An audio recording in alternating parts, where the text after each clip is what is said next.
Buyers, may lulutuin na naman ang aming kusinera. Nakabili siya mga tambayers ng malaking isda.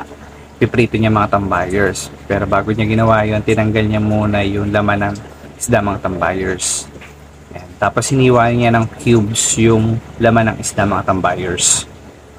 Pagkatapos niyan, nilagay niya sa jar mga tambayers. Tapos nilagyan ng lemon.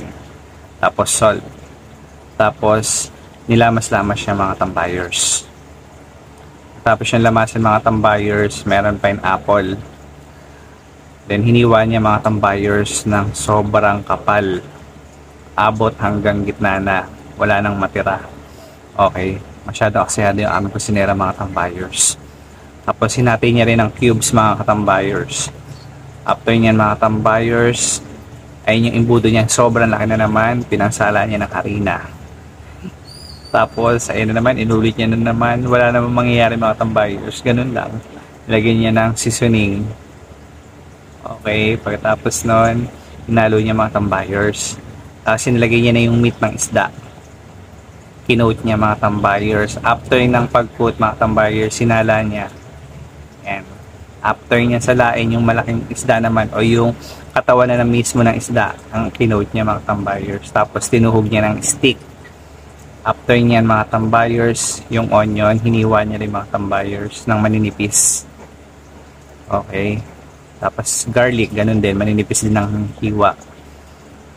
Tapos luya, pinipit niya mga tambayers.